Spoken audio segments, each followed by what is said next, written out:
नमस्कार, मैं हूं संजय शर्मा। आप देख रहे हैं 4 PM न्यूज़ नेटवर्क।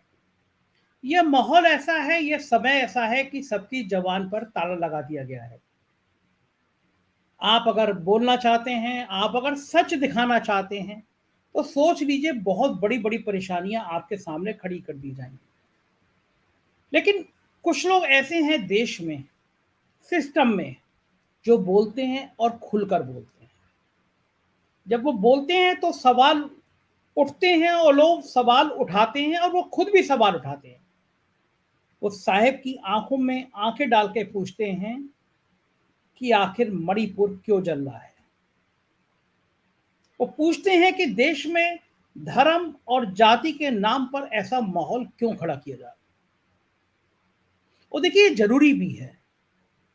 ये वो वक्त है जिस समय आप अगर तटस्थ रहेंगे तो कभी ना कभी इतिहास के पन्ने पर आपका जो काल लिखा जाएगा वो लिखा जाएगा कि जिस काल में देश की सारी संवैधानिक संस्थाएं खत्म हो रही थी, जिस काल में देश को धर्म के आधार पर बांटा जा रहा था, जिस काल में लोगों के दिमाग में जहर भरा जा रहा था, दिमाग को तेजाब बना दिया गया था, उस काल में आप खामोश थे। ये खामोशी महाभारत के काल में भी हमने देखी थी। हमने द्रौपदी का चीरहरण देखा था और उसमें बड़े बड़े लोगों को खामोश रहते हुए देखा था। लेकिन इतिहास में आज भी सवाल उठाए जाते हैं और पूछा जाता है कि आप खामोश क्यों थे। आज मैं आपकी बात, आपकी मुलाकात एक बड़े राज तमिलनाडु में डीजीपी रहे एक शख्स से कराऊंगा। उसकी पर्सनालिटी से कराऊंगा, उनकी बातों से कराऊंगा, उनसे बात करूंगा। और ये तमिलनाडु में उस समय डीजीपी थे जब बिहार का एक यूट्यूबर देश में आग लगाने की साजिश कर रहा था। बड़ा विवाद हुआ। कुछ लोगों ने कहा कि आप सिलेक्टिव कैसे हो जाते हैं, आप एक पत्रकार के साथ क्यों नहीं खड़े हैं जब तमिलनाडु पुलिस उसको गिरफ्तार करके ले गई और उसके एनएसए लगा दिया। मैंने कहा मैं ऐसे किसी पत्रकार के साथ खड़ा नहीं हो सकता जो अपनी पत्रकारिता में एक धर्म विशेष के लोगों की हत्या कराने की बात कहता हो, जो अपनी पत्रकारिता में एक नफरत फैलाने की बात कहता हो। यूट्यूब पे बोल देना पत्रकारिता नहीं होती है। और मैं कहूँगा जो पत्रकार हैं भी, अगर वो ब्लैक एंड वाइट शो में सुधीर चौधरी बनकर इस देश में नफरत फैला रहे हैं, तो मैं ऐसे पत्रकारों को भी पत्रकार नहीं मानता।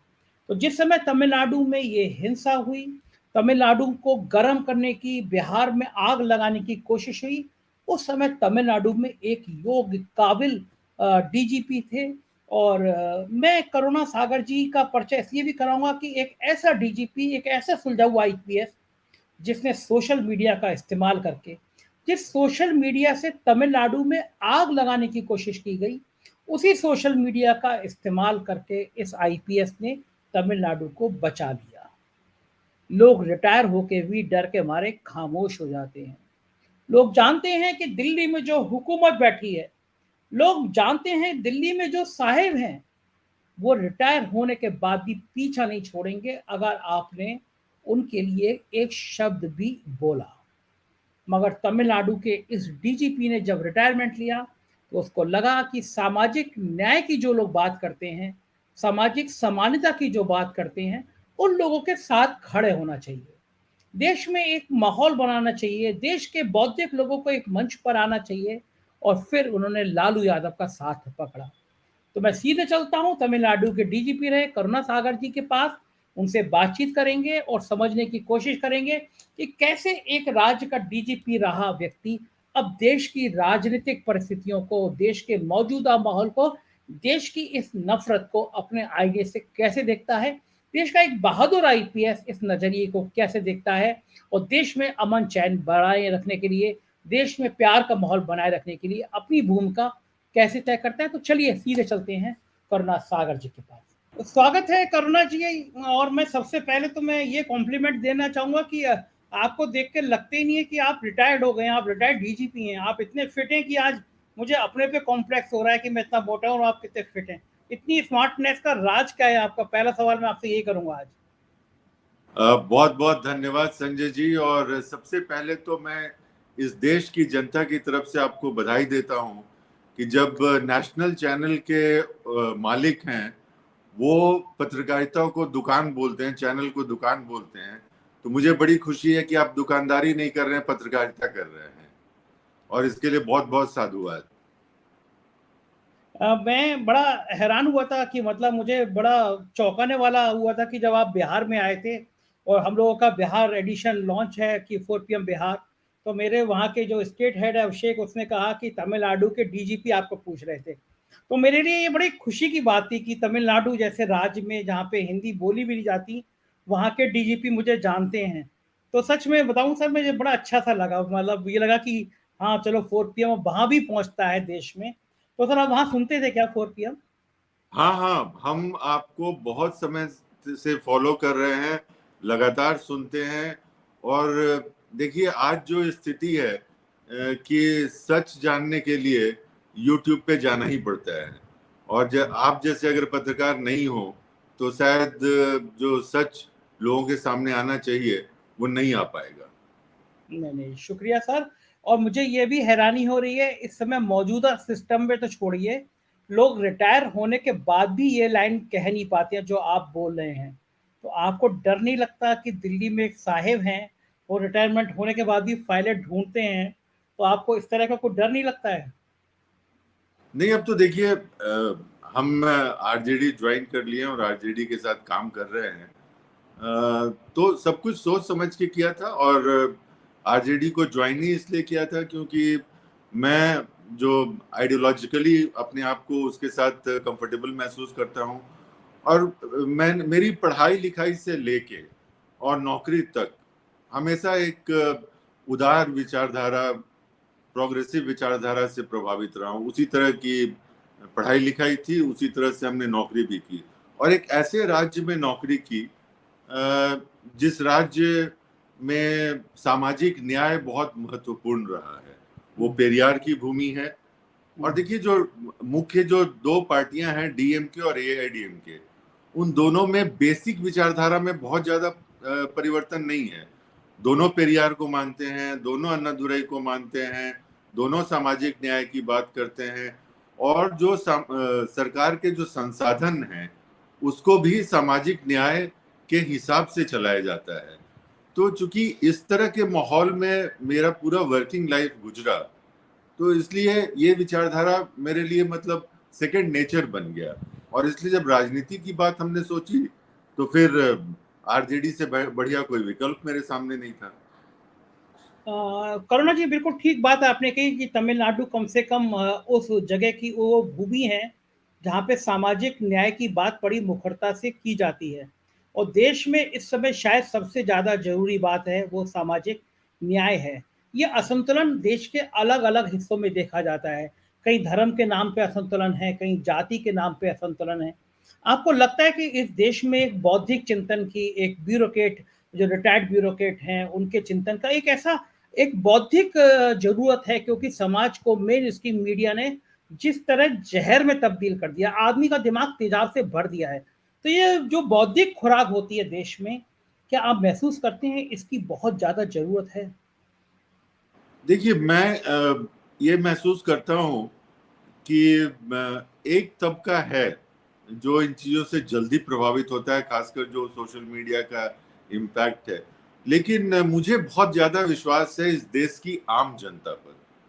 और आपने देखा होगा कि अगर 75 साल जो हमारी आज़ादी के रहे हैं, और किस तरह से सरकारें बदली हैं, बहुत शक्तिशाली सरकारें बदली हैं, और वो सब आम जनता ने किया। तो आम जनता जो हमारी है, वो क्या सही है, क्या गलत है, इसमें भेद करना जानती है, और बहुत दिनों तक उनको बरगलाया नहीं जा सकता है। तो आज वही एक स्थिति देश के सामने आ गई है कि जनता को इस समय की जो सरकार है, उसकी नीतियां जो हैं, उससे जनता दुखी है, और वो ऑप्शन ढूंढ रही है। और जो विपक्ष को आज जो माइलेज मिल रहा है, उसका सबसे बड़ा कारण जनता में जो एक गुस्सा है, वो है। और विपक्ष का काम क्या है डेमोक्रेसी में, कि जनता की बातों को रखना।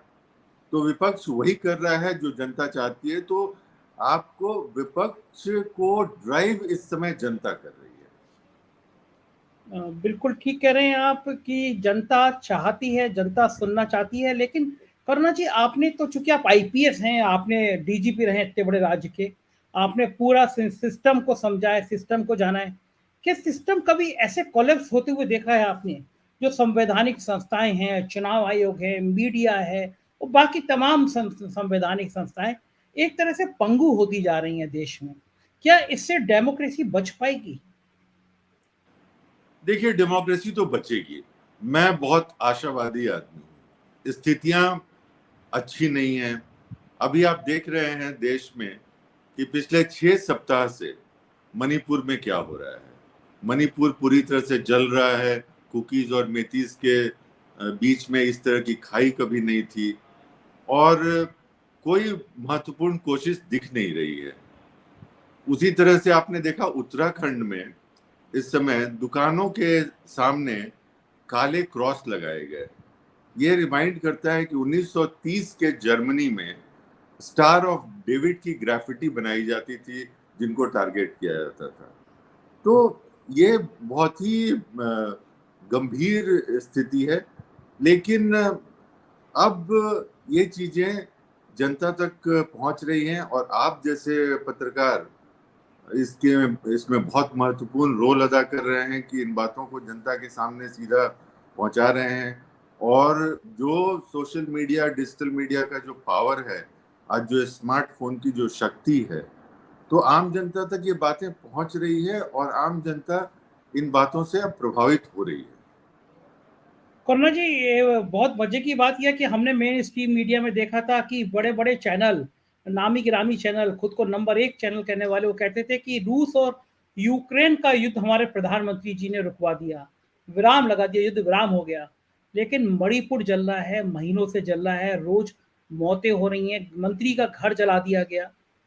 प्रधानमंत्री जी और गृह मंत्री जी मणिपुर क्यों नहीं हिंसा रोक पा रहे हैं? और प्रधानमंत्री जी को क्या जाना नहीं चाहिए एक बार यहाँ बैठ के, दिल्ली में बैठ के अपील कर दें, मणिपुर चले जाएं?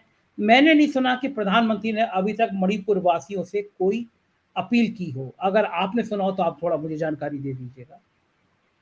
नहीं, बिल्कुल। और देखिए, ये सरकार हमेशा क्लेम करते आई है कि ये पहली सरकार है जो पूर्वोत्तर पर बहुत ज्यादा ध्यान दे रही है।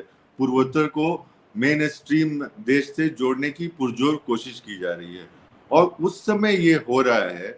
और जब ऐसी स्थिति है, 355 का भी इस्तेमाल किया गया, लेकिन जमीन पर अभी भी कोई परिवर्तन नहीं आया है। तो और जैसे आपने यूक्रेन की बात की, तो यहाँ भी ये है कि जब भी कोई विदेश में कोई राजनेता अगर प्रधानमंत्री के बारे में कोई अच्छी बात करता है, तो उसको तो बहुत ज्यादा फैलाया जाता है कि भारत विश्व गुरु हो गया, हमें इतना सम्मान मिल रहा है। और वही अगर विदेशी कोई मीडिया, चाहे वो कोई अखबार हो या कोई मैगजीन हो, वो गलत लिखता है, तो तुरंत ये हो जाता है कि ये पश्चिमी देशों की ईर्ष्या है और एक कॉन्स्पिरेसी है, कॉन्स्पिरेसी थ्योरी बना दी जाती है। तो ये दोहरा है। और जब विदेशों में आप जाते हैं तो जो प्रायोजिक भीड़ होती है, जो फ्रेंड्स ऑफ बीजेपी पैसा कलेक्ट करके और खर्च करके इकट्ठा करती है और उससे आप दिखाने की कोशिश करते हैं कि विदेशों में बहुत अच्छी छवि है, लेकिन सच्चाई इससे बहुत दूर है। आप तमिलनाडु में थे करुणा जी और आप सोशल मीडिया की ताकत की बात कर रहे हैं। एक वाक़या हुआ, 2 राज्य कम से कम हिंसा की चपेट में आते चले गए। अब मैं उन सज्जन को पत्रकार तो नहीं कहूँगा क्योंकि कोई पत्रकार किसी समुदाय के लोगों की हत्या करने की बात नहीं कह सकता, किसी समुदाय को भड़काने की बात नहीं कह सकता। लेकिन बिहार के ही एक मिस्टर मनीष कुमार थे और शायद आप डीजीपी थे तभी उनके ऊपर एफआईआर लिखी गई। तो ये सोशल मीडिया का नुकसान भी है। और मनीष कुमार पे क्या तमिल आपकी जानकारी में तो होगा चूँकि आप डीजीपी रहे हैं, जो चार्जशीट फ्रेम की गई है, एनएसए लगाया गया था। तो क्या तमिलनाडु पुलिस ने कुछ ज़्यादा किया था कार्रवाई या इतनी कार्रवाई अपेक्षित थी, करना चाहिए था? देखिए, मैं 31 मार्च तक वहां था। उस समय तक ना कोई अरेस्ट हुआ था, ना एनएसए लगा था, ना कोई कार्रवाई हुई थी उस तरह की। उस समय बिहार पुलिस ने कार्रवाई की थी। तो मुझे उसके बारे में जानकारी नहीं है। लेकिन हाँ, उस समय जो घटना हुई थी और उस समय भी मैंने सोशल मीडिया का इस्तेमाल किया था वस्तु स्थिति को बताने के लिए कि इस तरह की कोई भी घटना तमिलनाडु में नहीं हुई है, और जिस सोशल मीडिया के माध्यम से भड़काने की कोशिश की गई थी, उसी सोशल मीडिया का इस्तेमाल करके मैंने उस आग को बुझाने की भी कोशिश की और सक्सेसफुली हमने ऐसा किया। हाँ, तमिलनाडु पुलिस ने उस समय नो डाउट बहुत अच्छा काम किया था, सोशल मीडिया का इस्तेमाल किया था, वरना बिहार में और देश के बाकी हिस्सों में आग भड़क जाती, क्योंकि बहुत बीभत्स तरीके से वो वीडियो वायरल किए जा रहे थे। लेकिन वो जो पहली एफआईआर थी मनीष की, वो आपके डीजीपी रहते हुए लॉन्च हो गई थी, उसके बाद लॉन्च हुई मनीष के खिलाफ? उसके बाद हुई थी। उसके बाद हुई थी। आपने उस आग को ठंडा कर दिया था जिस समय वो वीडियो वायरल किए जा रहे थे, उसके बाद हुआ। करुणा जी, आपने रिटायर होने के बाद में लालू यादव के दामन क्यों थामा? तमाम लोग लालू यादव को बहुत टारगेट पे रखते हैं। लेकिन कुछ लोग ऐसे हैं जो ये मानते हैं कि इस देश में अगर कोई धर्मनिरपेक्ष नेता है, तो वो लोग ये भी मानते हैं वो लालू हैं, और वो दौर को याद करते हैं जब आडवाणी जी रथ लेके निकले थे, तो शायद लालू ही थे जिन्होंने रथ रोक दिया था। लेकिन आपने क्यों चुना? क्योंकि लालू को एक बहुत बड़ी ताकतें उनके भ्रष्टाचार को लेकर, उनके ऊपर आरोपों को लेकर लगातार हमलावर रहती हैं। तो ऐसे में आपने नीतीश कुमार को या बीजेपी को या कांग्रेस की जगह लालू को क्यों चुना? क्या कारण था आपका? देखिए, हमने जो आपको शुरुआत में ही बोला था कि ये विचारधारा की बात थी, और देखिए हमने सरकारी नौकरी की और उसकी अपनी मजबूरियां होती हैं। बहुत सारी चीज जो आप सुनते हैं, देखते हैं, उसके बारे में भी शायद आप खुलकर नहीं बात कर सकते हैं।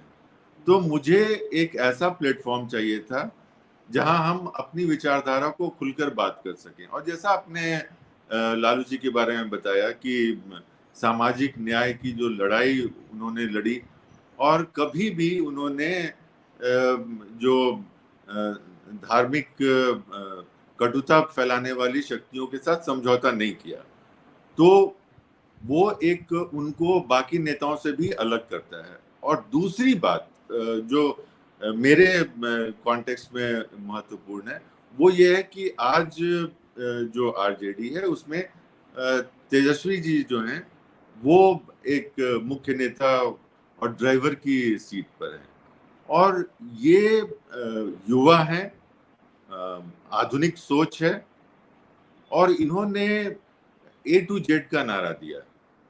एमवाई के समीकरण से ये आगे बढ़ने की कोशिश कर रहे हैं, और जेन्युइनली इन्होंने पिछले चुनाव में करके भी दिखाया कि ये समाज, दूसरे समाज के लोगों को अपने साथ जोड़ने की कोशिश कर रहे हैं।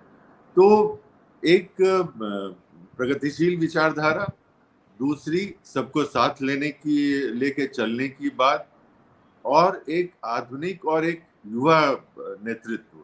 तो इन सारी चीजों ने मुझे प्रभावित किया कि मैं इस माहौल में कुछ काम कर सकता हूं, और जिस तरह से एक सामाजिक क्षेत्र से मैं जुड़ा हुआ था, उसमें एक महत्वपूर्ण एक भूमिका मुझे मिल सकती है। करुणा जी, ये देश का जो माहौल है, खास तौर से जो धार्मिक आधार पे विभाजन करने की जो रणनीति है, इसमें आप प्रधानमंत्री जी और गृह मंत्री जी की भूमिका को किस तरह देखते हैं? प्रधानमंत्री जी कहते हैं कि वो गांधी के देश से आए हैं, गांधी का आदर करते हैं, विदेश में जाते हैं, हिरोशिमा में जाते हैं, वहाँ गांधी की बात करते हैं। लेकिन आपके बिहार से आने वाले, चूँकि आप बिहार के रहने वाले हैं, बिहार से आने वाले गिरिराज सिंह कहते हैं कि गोडसे एक महान आदमी था, गोडसे की तारीफ करते हैं। तो एक दो विचारधारा एक ही मंत्रिमंडल में दिखाई देती है। प्रधानमंत्री विदेश में गांधी की तारीफ करते हुए दिखते हैं, और उनके मंत्रिमंडल का आदमी गोडसे की तारीफ करते हुआ दिखता है। ये खेल आपको क्या समझ में आया? खेल क्या है? देखिए, अगर ये बातें, गोडसे की बातें, कोई फ्रिंज एलिमेंट जो हाशिए पर जो लोग राजनीति में हैं या समाज में हैं, वो लोग बात करें तो आदमी इग्नोर कर सकता है। एक बार साध्वी प्रज्ञा ने कहा तो लगा कि ठीक है, उनका एक अलग तरह का बैकग्राउंड था, उन्होंने ये बात कही। लेकिन जब एक केंद्रीय मंत्री जो वहां पर बिहार में विपक्ष के नेता हैं, इस तरह के लोग अगर ये बात कहते हैं और उसका कोई खंडन नहीं होता है या उनको रोका नहीं जाता है, तो ये बात साफ जाहिर है कि कहीं ना कहीं इसको सहमति ऊपर से मिल रही है, क्योंकि वो मंत्रिमंडल में भी हैं, और वो एक आध बार गलती से निकल गया ऐसी बात नहीं है। एक लगता है जैसे एक रणनीति है, और उसकी तरह बात करते हैं। बिहार में जब भी वो बात करते हैं तो हमेशा विभाजन की बात करते हैं, हमेशा हिंदू मुस्लिम की बात करते हैं। तो इसमें अगर ये लग रहा है कि एक ये पॉलिसी है। आपको लगता है कि ये एक पॉलिसी जो फ्रेम की गई है, बनाई की गई है, प्रधानमंत्री भी उसके पार्ट हैं? देखिए, अगर प्रधानमंत्री उससे इत्तेफाक नहीं रखते हैं तो उनको रोकते, लेकिन कहीं उनको कोई रोकता हुआ तो दिख नहीं रहा है, और वो लगातार ऐसी बातें कर रहे हैं।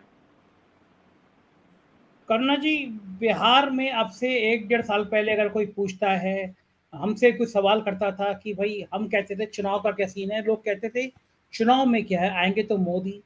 लेकिन नीतीश कुमार ने जैसे ही वहाँ से बगावत की, अलग हुए, पूरे देश का परिदृश्य बदल गया।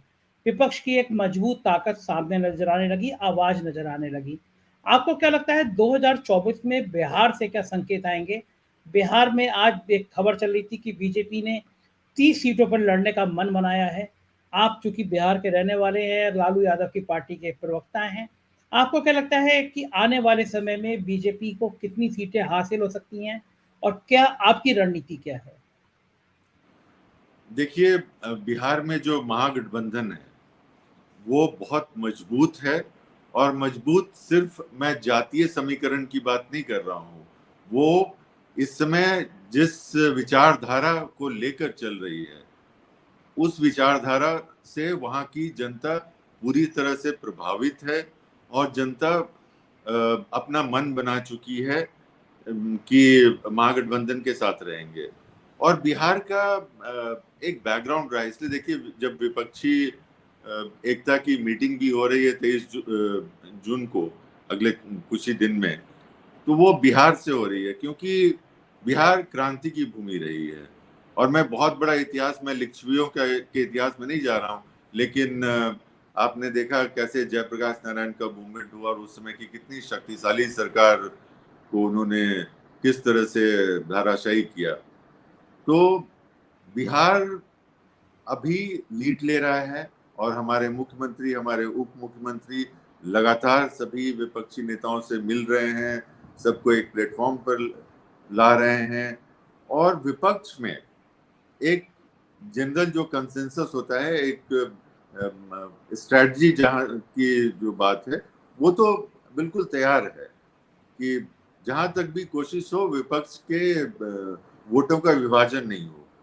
क्योंकि देखिए, इनको 37.56% वोट आया था 2019 में भी, और तो 62-63% वोट तो विपक्ष के साथ था। अगर ये विपक्ष में एक जो टैक्टिकल अंडरस्टैंडिंग जो बन रही है, और बिल्कुल बनेगी, तो विपक्ष के वोट का विभाजन नहीं होगा, तो बीजेपी कभी भी कहीं से भी सरकार बनाने की स्थिति में नहीं है। और बिहार से इसका बिगुल फूका जा चुका है, और ये इसका असर आपको पूरे देश में दिखेगा। अभी कर्नाटक के इलेक्शन में इसकी एक झांकी दिखी है। अभी जो 4 और राज्यों के जो चुनाव होने वाले हैं, उन राज्यों में भी पूरी तरह से ये इसी ट्रेंड पर रिजल्ट्स आएगा। तो जो सरकार का एक जो काउंटडाउन था वो तो शुरू हो गया है। करुणा जी, क्या लग रहा है कांग्रेस, चूँकि पिछली बार विधानसभा में ये माना गया कि अगर कांग्रेस को थोड़ी कम सीटें दी जाती, तो शायद तेजस्वी मुख्यमंत्री हो जाते। कांग्रेस वहाँ लड़ी और नुकसान हुआ। क्या इस बार कांग्रेस लालू यादव यानी तेजस्वी यादव को बड़े भाई की भूमिका में स्वीकार कर लेगी? नीतीश को बड़े भाई की भूमिका में स्वीकार कर लेगी? कितनी सीटों पर लड़ेगी, आपका कुछ अनुमान है अभी? देखिए, ये कुछ चीजें हैं जो शीर्ष के नेता डिसाइड करते हैं, और ये बंद कमरों में ये सब बातें होती हैं। तो ना मुझे इसकी कोई जानकारी है, और ना मैं इस तरह का कोई गेस वर्क भी यहाँ पर करना चाहूंगा।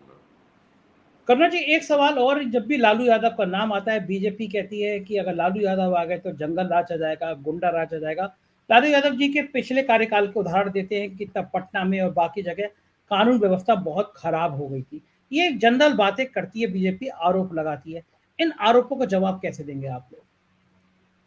देखिए, 2015 में भी सरकार बनी थी और इस तरह की कोई बात नहीं हुई थी।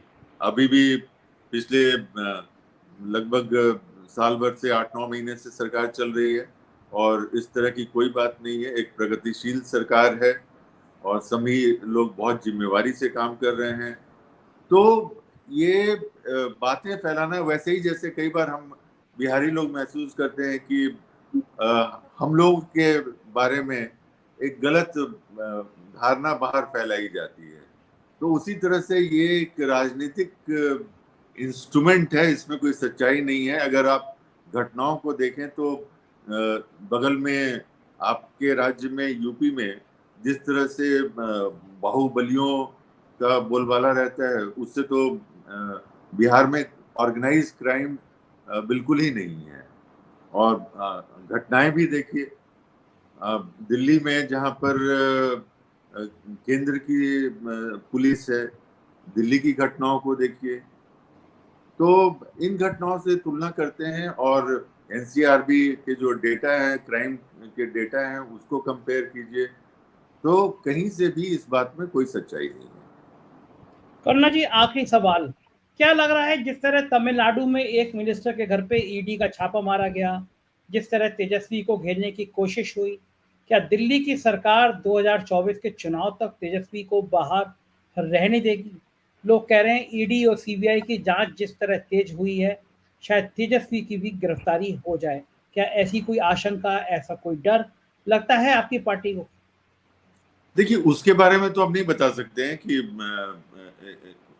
सरकार क्या सोच रही है, लेकिन आप अगर ईडी के कार्यकाल को देखें तो 2005 में जब पीएमएलए एमेंड हुआ था, उसके बाद से ईडी ने 5,906 केसेस रजिस्टर किए हैं और आज तक सिर्फ 25 केसेस का क्लोजर हुआ है, जो 0.42% होता है।